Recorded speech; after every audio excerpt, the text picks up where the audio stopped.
Welcome viewers. அது மே 8 2021 Florida. Time இப்ப evening ஒரு 6 மணி இருக்கும். அப்போ ஒரு நபர் ஒரு சின்ன பாண்ட், அதாவது குளம் மாதிரியான ஒரு ஏரியால வாக்கிங் போயிட்டு இருக்காரு. அப்படி நடந்து போயிட்டு இருந்த அந்த நபர் அவருக்கு கொஞ்சம் தூரம் தள்ளி கீழே தரையில வித்தியாசமா ஏதோ விழுந்து கிடக்கிறத நோட் பண்றாரு. அது என்ன அப்படின்னு பாக்குறதுக்காக கிட்ட போன அவரு தன்னுடைய வாழ்க்கையிலேயே மறக்க முடியாத ரொம்ப ரொம்ப கொடூரமான ஒரு காட்சியை அந்த இடத்துல பாக்குறாரு. அப்படி அவரு பார்த்தது ரத்த வெள்ளத்துல மிகவும் மோசமான முறையில கொல்லப்பட்டிருக்க 13 அல்லது 14 வயது பெண்ணுடைய இறந்த உடல். அது எவ்வளவு மோசமா இருந்துச்சு அப்படின்னா, அவங்களுடைய தலை, கழுத்து, ஷோல்டர், முதுகு, கை அப்படின்னு உடம்புடைய மேற்பகுதி முழுவதுமே கத்தியால குத்தப்பட்ட காயங்களோட அந்த இடம் முழுவதுமே ரத்தம் தேங்கிய நிலைமையில அங்க இறந்து கிடக்கிறத பாக்குறாரு. இத பார்த்து பயந்து போன அந்த நபர் இம்மீடியட்டா போலீஸ்க்கு கால் பண்ணி இன்ஃபார்ம் பண்றாரு. புளோரிடால நடந்த இந்த கேஸ் அங்கிருந்த பேரண்ட்ஸ பயத்துல உறைய வச்சுது அப்படின்னு சொல்லலாம். ஸ்கூல் படிக்கிற 14 வயசு பொண்ண எதனால இவ்வளவு மோசமான முறையில கொன்னிருக்காங்க அப்படிங்கிறதுக்கான காரணம், அதாவது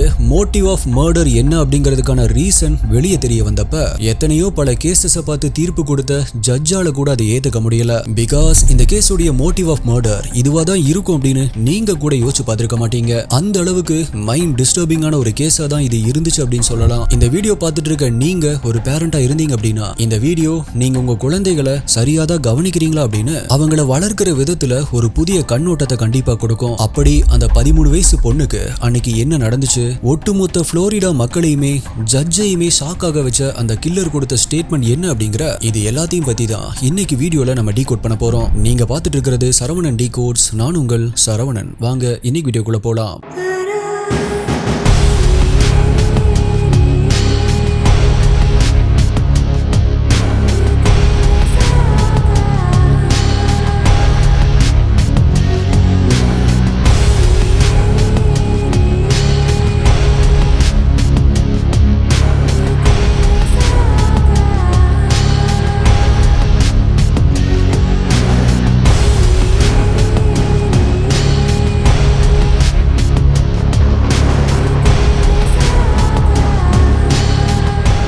நம்மளை சுத்தி நடக்கிற நிறைய பிரச்சனைகளுக்கு நம்மளுடைய எமோஷன்ஸ் தான் ரொம்பவே முக்கியமான ஒரு காரணமா இருக்கு. ஆனா நம்மளுடைய எமோஷன்ஸை கட்டுப்படுத்துறது மூலியமா நம்மளை சுத்தி நடக்கிற விஷயங்களை நமக்கு சாதகமா ஆக்க முடியும். ஒரு இடத்துல உங்களுக்கு கோபம் வருது, இல்ல பயம் வருது, இல்ல எமோஷனலா நான் வீக்கா இருக்கேன் அப்படின்னு சில பேருக்கு தோணும். அந்த மாதிரியான ஆட்களை சீக்கிரமாவே மேனிபுலேட் பண்ணிடலாம். பட் அப்படி இல்லாம அந்த எமோஷன்ஸை கண்ட்ரோல் பண்றது மூலமா உங்களை சுத்தி நடக்கிறத உங்களுக்கு சாதகமா எப்படி மாத்துறது அப்படிங்கறத மாஸ்டரி யுவர் எமோஷன்ஸ் அப்படிங்கிற இந்த புக்ல சொல்லியிருக்காங்க. இது ஆடியோ ஃபார்மட்ல குக்கு எஃப்எம்ல இருக்கு. ரொம்ப ரொம்ப இன்ட்ரெஸ்டிங்கான பல விஷயங்கள் இதுல சொல்லியிருக்காங்க. கண்டிப்பா கேட்டு பாருங்க. குக்கு எஃப்எம்ல இந்த புக் மட்டும் இல்ல, இந்த மாதிரி எக்கச்சக்கமான ஆடியோ புக்ஸ் இருக்கு. ஆல்சோ மாதம் இந்த மாதிரி இன்ட்ரெஸ்டிங்கான 20 புது புக்ஸையும் ஆட் பண்ணிட்டே வராங்க. புக் படிக்கிறதுக்கு டைம் இல்லாதவங்க வாக்கிங் போறப்ப, இல்ல டிராவல் பண்றப்ப, சமையல் பண்றப்ப அப்படின்னு ஒரு ஹெட்போன்ஸை போட்டுட்டு பாட்டு கேட்கிற மாதிரி உங்களுக்கு பிடிச்ச புக்ஸை கேட்டு முடிக்கலாம். குக்கு 60 இந்த கூப்பன் கோட் யூஸ் பண்ணீங்க அப்படின்னா 60% உங்களுக்கு ஆஃபரும் கிடைக்கும். கூப்பன் கோட் ஆப்போட லிங்க் டிஸ்கிரிப்ஷன் பின்ட் கமெண்ட்ல கொடுத்திருக்கேன், செக் பண்ணி பாருங்க. குக்கு எஃப்எம் கேளுங்க, மனதிற்கு பிடித்ததை.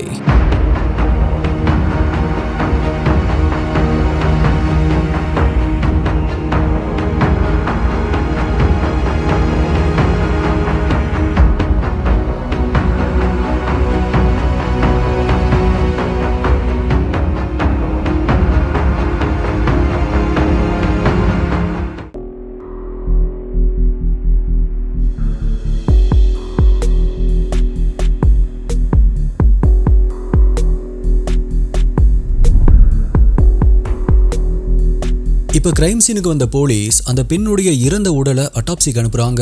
மேலும் அது 13 வயதான ட்ரிஸ்டன் பெய்லி அப்படிங்கறதும் அன்னைக்கு காலையில தான் தன்னுடைய பொண்ணை காணோம் அப்படின்னு போலீஸ்ல மிஸ்ஸிங் கம்ப்ளைண்ட்டும் கொடுத்திருக்காங்க அப்படிங்கறதும் தெரிய வருது. ட்ரிஸ்டின் கொலை பண்ணி இருக்கிற விதத்தை வச்சு பார்க்கும் பொழுது கண்டிப்பா ட்ரிஸ்டின் பெய்லிய நல்லா தெரிஞ்ச, அவங்கள பிடிக்காத யாரோ ஒருத்தங்க தான் இப்படி பண்ணிருப்பாங்க. அதுவும் பெய்லிய பழி வாங்குற நோக்கத்துல தான் இவ்வளவு கொடூரமா கொலை பண்ணிருக்க முடியும் அப்படின்னு போலீஸ் யோசிச்சாங்க. அதே கண்ணோட்டத்துல இப்ப பெய்லியுடைய ஃபேமிலி அண்ட் ஃப்ரெண்ட்ஸ் கிட்ட இருந்து இன்வெஸ்டிகேஷனை ஸ்டார்ட் பண்றாங்க.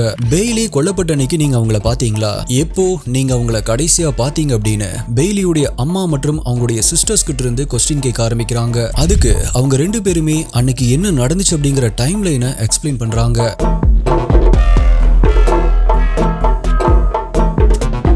கிறிஸ்டன் பெய்லியுடைய சிஸ்டரான சோஃபியா என்ன சொல்றாங்க அப்படின்னா, மே 8ஆம் தேதி, அதாவது கொலை நடப்பதற்கு முன்னாடி நாள் அன்னைக்கு என்னுடைய அப்பா அம்மா 2 பேருமே பிசினஸ் ஈவென்ட் போயிட்டு நைட்டு ஒரு 11:30 மணி அளவுல லேட்டா தான் வீட்டுக்கு வந்தாங்க. அப்ப நான் பெய்லியுடைய ரூமுக்கு போய் பார்க்கும்போது அவ பெட்ல படுத்துட்டு மொபைல் யூஸ் பண்ணிட்டு தூங்குறதுக்கு ரெடி ஆயிட்டு இருந்தா. அடுத்த நாள் மதர்ஸ் டேவா இருந்தனால நானும் பெய்லியும் ஒரு பிளான் பண்ணோம். நாளைக்கு காலையில அம்மா எந்திரிக்கிறதுக்கு முன்னாடி நம்ம எந்திரிச்சு அவங்களுக்கு சர்ப்ரைஸா ஒரு பிரேக்ஃபாஸ்ட் ரெடி பண்ணி கொடுக்கலாம் அப்படின்னு பிளான் பண்ணிட்டு நான் என்னுடைய ரூமுக்கு தூங்க வந்துட்டேன் அப்படின்னு அவங்க சொல்றாங்க. அதே மாதிரி அடுத்த நாளும் ஆகுது. பிளான் பண்ண மாதிரியே சோஃபியா காலையில எந்திரிச்சு பிரேக்ஃபாஸ்டும் பண்ண ஆரம்பிக்கிறாங்க. ஆனா பெய்லி இனிமே தன்னுடைய ரூம்ல இருந்து கீழே வராததால சோஃபியாவே எல்லாமே பண்ணி முடிச்சிடுறாங்க. டைமும் காலையில 9 மணி ஆகுது. சரி, ஓகே, எல்லாருமே சாப்பிடலாம் அப்படின்னு டைனிங் டேபிள்ல உட்கார்றாங்க. ஆனா கிறிஸ்டன் பெய்லி மட்டும் இன்னுமே தன்னுடைய ரூம்ல இருந்து வெளியே வராம இருந்திருக்காங்க.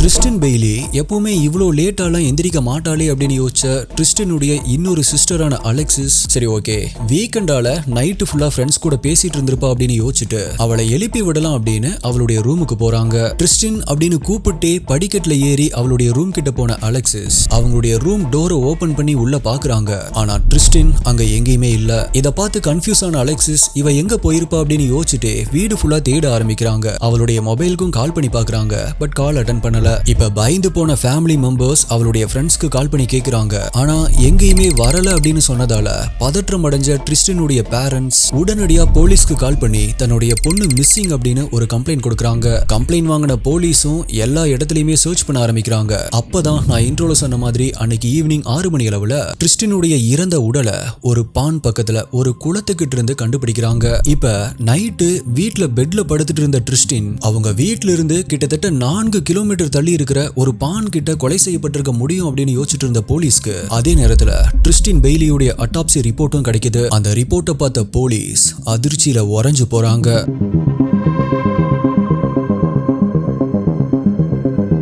அப்படி அந்த அட்டாப்சி ரிப்போர்ட்ல என்ன இருந்துச்சு அப்படின்னா, கிறிஸ்டின் ஒரு முறை 2 முறை இல்ல, மொத்தம் 114 முறை கத்தியால குத்தப்பட்டே கொல்லப்பட்டிருக்காங்க.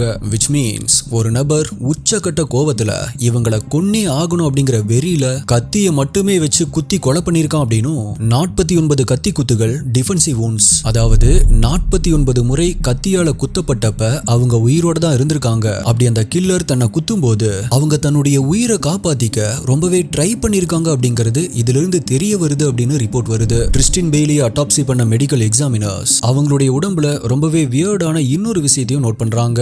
அது என்ன அப்படின்னா, கிறிஸ்டினுடைய இடது காலுடைய பாதத்துல கர்மா அப்படிங்கிற வேர்டும் அவங்களுடைய வலது காலுடைய பாதத்துல ஸ்மைலி ஃபேஸ் ஒன்னு வரையப்பட்டிருந்திருக்கு.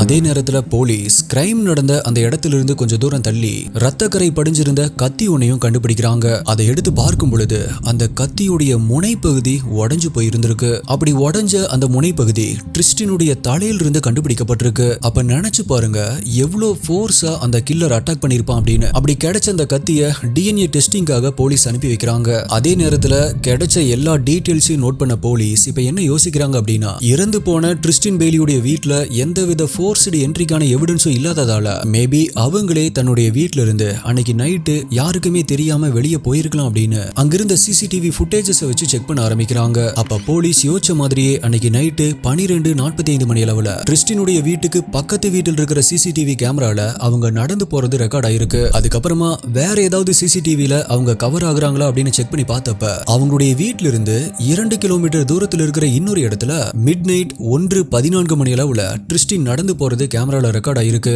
ஆனா இந்த முறை கிறிஸ்டின் தனியா இல்ல. எஸ், அவங்க கூட இன்னொரு நபர் நடந்து போறாங்க.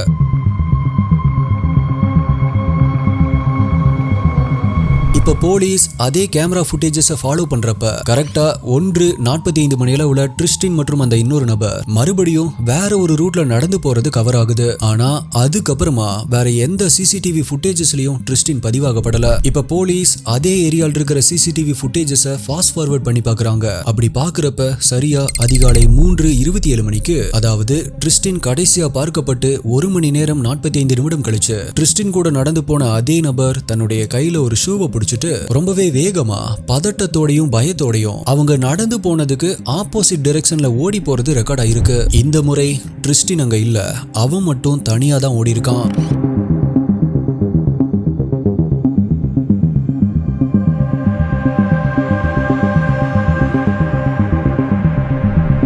போலீஸ் என்ன யோசிச்சாங்க அப்படின்னா அந்த 1:45 மணிக்கும் 3:30 மணிக்கும் இடைப்பட்ட அந்த நேரத்துல தான் ட்ரிஸ்டின் கொல்லப்பட்டிருக்கணும் அப்படின்னும் அந்த கில்லர் கண்டிப்பா ட்ரிஸ்டின் பெய்லி கூட நடந்து போன அந்த நபரா தான் இருக்கணும் அப்படின்னு அவனை தேட ஆரம்பிக்கிறாங்க. அப்படி விசாரிச்சதுல அது ட்ரிஸ்டனுடைய கிளாஸ்மேட்டான 14 வயதான எய்டன் ஃபியூசி அப்படிங்கிறது தெரிய வருது. போலீஸ் அந்த ஏரியாவுடைய சிசிடிவியை செக் பண்ணி பார்த்தப்ப எய்டனை தவிர வேற யாரும் கிரைம் நடந்த அந்த இடத்துக்கு அந்த குறிப்பிட்ட நேரத்துல போகல அப்படிங்கறத கன்ஃபார்ம் பண்றாங்க.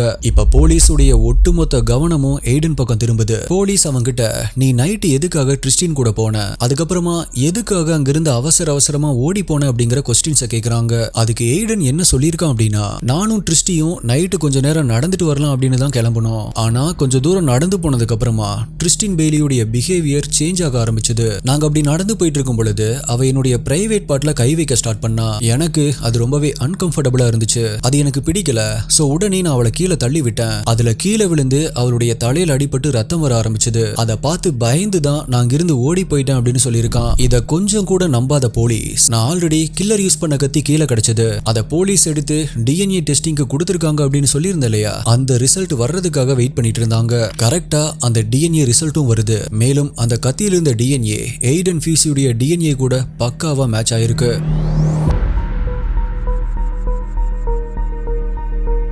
இப்ப போலீஸ் என்ன நினைக்கிறாங்க அப்படின்னா, எய்டன் ட்ரிஸ்டியை செக்ஸுவல் அசால்ட் பண்றதுக்காக கால் பண்ணி கூப்பிட்டிருப்பான். ட்ரிஸ்டினும் ஃபுல்லா ட்ரக்ஸ் போதையில் இருந்ததால அவன் கூப்பிட்ட இடத்துக்கு போயிருக்காங்க. அப்பதான் அவங்கள தனியா ஒரு இடத்துக்கு கூட்டிட்டு போய் அவங்க கிட்ட தப்பா நடந்துக்க ட்ரை பண்ணிருப்பான். ஆனா ட்ரிஸ்டின் அதுக்கு இடம் கொடுக்காம எய்டனை எதிர்த்து டிஃபெண்ட் பண்ணிருப்பாங்க. அதுல கோபமான எய்டன் அவங்கள கத்தியால குத்திருப்பான் அப்படின்னு போலீஸ் யோசிச்சாங்க. ஆனா போலீஸ் யோசிச்ச இந்த ரெண்டு விஷயமே கிரைம் சீன்ல அன்னைக்கு நடக்கல. பிகாஸ் ட்ரிஸ்டின் பெய்லி அட்டாப்சி பண்ண மெடிக்கல் எக்ஸாமினர் என்ன சொல்லியிருக்காரு அப்படின்னா, ட்ரிஸ்டினுடைய உடம்புல போதைப் பொருள் இருந்ததற்கான எந்த ஒரு எவிடன்ஸுமே இல்ல அப்படின்னும், அதை விட முக்கியமா அவங்க செக்ஸுவல் அசால்ட் பண்ணப்பட்டாங்க அப்படிங்கிறதுக்கான எந்த ஒரு தடையுமே இல்ல அப்படின்னு சொல்லியிருக்காங்க. இதுல கன்ஃபியூஸ் ஆன போலீஸ் எய்டனுடைய வீட்டை சர்ச் பண்றதுக்காக ஒரு வாரண்ட்டை வாங்கி அவனுடைய வீட்டை ஒரு இடம் விடாம தரவா சர்ச் பண்ண ஆரம்பிக்கிறாங்க. அப்படி எய்டனுடைய ரூமை சர்ச் பண்ணதுல ரொம்பவே ஸ்ட்ரேஞ்சான ஒரு நோட் புக்கை கண்டுபிடிக்கிறாங்க. அந்த நோட் புக்ல இருந்த டிராயிங்ஸ் எல்லாமே பார்த்த போலீஸ்க்கு இது உண்மையாவே எய்டனுடைய ரூம் தானா அப்படிங்கிற டவுட்டே வந்திருக்கு. அந்த அளவுக்கு அந்த டிராயிங்ஸ் எல்லாமே ரொம்பவே வியர்டா இருந்திருக்கு.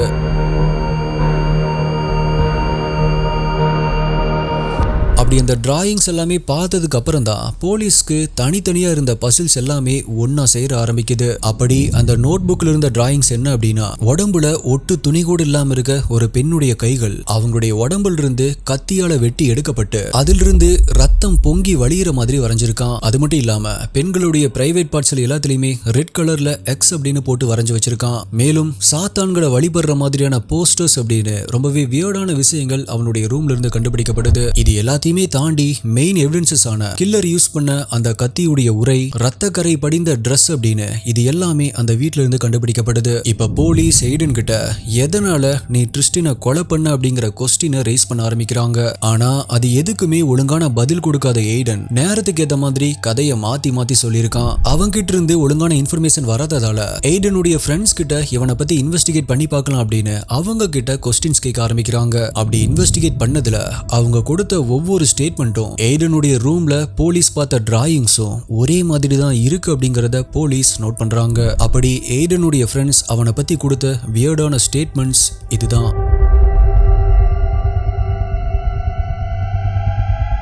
எய்டனுடைய ஒரு ஃப்ரெண்ட் என்ன சொல்லியிருக்காரு அப்படின்னா, அவன் எப்பவுமே யாரையாச்சும் குத்தி கொலை பண்ணனா எப்படி இருக்கும், ஒருத்தவங்களுடைய கழுத்தறுத்தா எப்படி இருக்கும் அப்படின்னு சொல்லிட்டே இருப்பான் அப்படின்னு சொல்லியிருக்காரு. அவனுடைய இன்னொரு க்ளோஸ் ஃப்ரெண்ட் என்ன சொல்லியிருக்காரு அப்படின்னா, எய்டன் அடிக்கடி என்கிட்ட நான் யாரையாவது கொலை பண்ண அப்படின்னா அது கண்டிப்பா ஃபுல்லி பிளான்டா தான் இருக்கும். நான் ரோட்ல சும்மா யாராவது நடந்து போயிட்டு இருக்கிறவங்களை கண்டுபிடிச்சு அவங்கள காட்டுக்குள்ள இழுத்துட்டு போய் குத்தியே கொலை பண்ணுவேன் அப்படின்னு எப்பவுமே கொலை பண்றத பத்தி மட்டும் தான் பேசிட்டு இருப்பான் அப்படின்னு போலீஸ் கிட்ட சொல்லியிருக்காங்க. இது எல்லாத்தையுமே விட மேலா அவன் அவனுடைய ஃப்ரெண்ட்ஸ் கிட்ட நீங்க எல்லாருமே சீக்கிரமா ஒரு மர்டரை எதிர்பார்க்கலாம் அப்படின்னு சொல்லியிருக்கான். அவன் அப்படி சொன்ன மாதிரியே வித்தின் 1 மந்த்ல தான் ட்ரிஸ்டினையும் மனசாட்சி இல்லாம கொலை பண்ணியிருக்கான். அதே நேரத்துல எய்டனுடைய கேர்ள் ஃப்ரெண்ட் கிட்டையும் போலீஸ் இன்வெஸ்டிகேட் பண்றாங்க. எய்டன் எப்பவுமே அவனுடைய பேக்ல ஒரு கத்தியோட தான் சுத்திட்டு இருப்பான். சில நேரம் அவன் என்ன கூட கத்தியால குத்துற மாதிரி வருவான், பின்னால இருந்து கத்தியால என்னுடைய தொண்டையை அறுக்கிற மாதிரி வருவான், அப்புறமா சும்மா தான் பண்ண அப்படின்னு சொல்லிட்டு எதுவுமே நடக்காத மாதிரி போயிருவான். எனக்கு அப்ப தெரியாது இவன் உண்மையாவே இன்னொருத்தங்க உயிரை எடுக்க போறான் அப்படின்னு. எய்டன் மாதிரி ரொம்பவே வியர்டான ஒரு நபரை நான் இது வரைக்கும் மீட் பண்ணதே இல்லை அப்படின்னு எய்டனுடைய கேர்ள் ஃப்ரெண்ட் சொல்லியிருக்காங்க.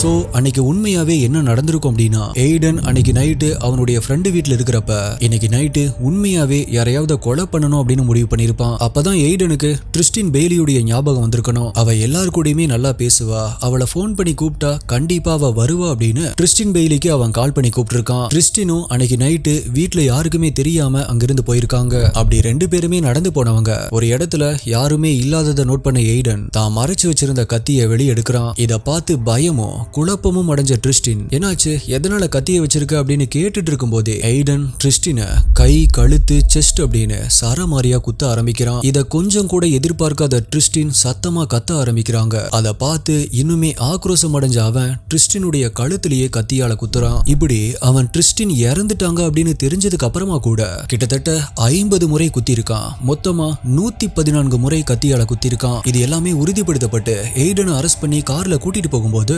போலீஸுடைய காருடைய பேக் சீட்ல அவன் உட்கார்ந்துட்டு இருக்கும் பொழுது கொஞ்சம் கூட குற்ற உணர்ச்சியே இல்லாம மொபைல்ல வீடியோ ரெக்கார்ட் பண்ணி ஸ்னாப் சாட்ல அதை ஷேர் பண்ணிருக்கான். அதுல அவன் சொன்னது என்ன அப்படின்னா, நாங்க போலீஸ் காருடைய பேக் சீட்ல ஃபன் பண்ணிட்டு இருக்கோம் அப்படின்னும், அந்த வீடியோவுடைய கேப்ஷன்ல யாராவது கிறிஸ்டினை பாத்தீங்களா அப்படின்னு ரொம்பவே கிண்டல் பண்ற மாதிரி திமிரா பேசியிருக்கான். Having fun in a cop car. Yep. Tristan. What's up, guys? Tristan, if you walk out the damn. When you see this in a month. பிப்ரவரி 2023 போன வருஷம் தான் எய்டன் தான் பண்ண குற்றத்தை ஒத்துக்கிறான். அப்ப இந்த கிறிஸ்டின் பெய்லி கேஸை ஹேண்டில் பண்ண ஜட்ஜ் இந்த கேஸை the most difficult and shocking case அப்படின்னு சொல்லியிருக்காரு. மேலும் இந்த கிரைம் பேராசையின் விளைவா நடக்கல. இந்த கிரைம் பழி தீர்த்துக்கவோ பதிலடி கொடுக்கவோ நடக்கல. இந்த கிரைம் பெய்லி எய்டனை ரிஜெக்ட் பண்ணதால நடக்கல. இது கட்டுப்படுத்த முடியாத கோவத்துடைய விளைவால நடக்கல. இன்ஃபேக்ட் இந்த கிரைம் நடந்ததுக்கு ஒரு ரீசனே இல்ல. எஸ், இந்த கிரைமுக்கு எந்த விதமான பர்பஸும் இல்ல. இவன் இப்படிப்பட்ட ஒரு குற்றத்தை பண்ணதுக்கு ஒரே ஒரு ரீசன் தான் இருக்கணும் அப்படின்னா, அது அவனுடைய உள்மனசுக்குள்ள ஒருத்தங்களை கொன்னா எப்படி இருக்கும் அப்படின்னு ஃபீல் பண்ணி பாக்குறதுக்காக தான் இந்த கொலையை பண்ணியிருக்கான் அப்படின்னும், இந்த மாதிரியான ஒரு ஹியரிங் இது வரைக்குமே நடந்ததே இல்ல அப்படின்னும் ஜட்ஜ் கன்க்ளூட் பண்றாரு. மார்ச் 24, 2023 எய்டனுக்கு 16 வயசு ஆகுறப்ப அவன் மேல ஃபர்ஸ்ட் டிகிரி மர்டர் சார்ஜஸ் போடப்பட்டு லைஃப் சென்டென்ஸ் கொடுக்கறாங்க. இதுக்கப்புறமா 25 வருடம் கழிச்சு அவனுடைய கேஸ் ரிவ்யூ பண்ணப்படும் அப்படின்னு கோர்ட்ல ஆர்டர் போடப்படுது. நம்மளுமே நம்மளுடைய குழந்தைங்க எல்லாத்துக்கிட்டையுமே கைண்டா இருங்க, எல்லாத்துக்கிட்டையுமே ஃப்ரெண்ட்ஷிப்போட பழகுங்க அப்படின்னு சொல்லி தான் வளர்க்குறோம். கிறிஸ்டின் பெய்லியுடைய அம்மாவும் அவங்கள அப்படிதான் வளர்த்துருக்காங்க. ஆனா எய்டன் ஃபியூசி மாதிரி குழந்தை வடிவில் இருக்கிற மிருகங்களும் நம்மளுடைய குழந்தைகளுக்கு மத்தியில தான் வாழ்ந்துட்டு இருக்காங்க அப்படிங்கறத நம்ம எப்பவுமே மறந்துடக்கூடாது. இந்த வீடியோவை சின்ன பசங்க யாராவது பார்த்துட்டு இருந்தீங்க அப்படின்னா, நான் உங்களுக்கு சொல்ல நினைக்கிறது ஒண்ணுதான். உங்களுடைய அம்மா அப்பாவுக்கு தெரியாம நீங்க பண்ணிடலாம் அப்படின்னு முடிவெடுத்து நீங்க பண்ணுற 99% செயல் தீமையில தான் போய் முடியும் அப்படிங்கறத எப்பவுமே மைண்ட்ல வச்சுக்கோங்க. பிகாஸ் இந்த கேஸ்ல இருந்தே நினைச்சு பாருங்க, அன்னைக்கு மட்டும் கிறிஸ்டின் பெய்லி தன்னுடைய அம்மா அப்பாவுக்கு தெரியாம அன்னைக்கு வீட்டுல இருந்து வெளியே போகாம இருந்திருந்தாங்க அப்படின்னா இன்னைக்கு அவங்க உயிரோடு இருந்திருப்பாங்க. இந்த வீடியோவை பார்த்துட்டு இருக்கிற பேரண்ட்ஸ், உங்களுடைய குழந்தைகள் எல்லாருமே யார்கிட்ட பேசுறாங்க, அவங்களுடைய ஃப்ரெண்ட்ஸ் எல்லாருமே எப்படிப்பட்டவங்க அப்படிங்கறத ஒரு பேரண்ட்ஸா தெரிஞ்சுக்க வேண்டியது ரொம்பவே அவசியம். நான் வீடியோல சொன்ன மாஸ்டர் யுவர் எமோஷன்ஸ் அப்படிங்கிற ஆடியோ புக்கை குக் எஃப்எம்ல கேளுங்க. லிங்க் டிஸ்கிரிப்ஷன்ல இருக்கு. So dear SDI HD investigators, நீங்க இந்த கேஸை பத்தி என்ன நினைக்கிறீங்க? உங்களுடைய கருத்துக்களை மறக்காம கீழே கமெண்ட் பண்ணுங்க. உங்களுடைய பெஸ்டான கமெண்ட் அடுத்த வீடியோல வரும். வேற ஒரு வீடியோல மீட் பண்றேன். நன்றி, பாய்.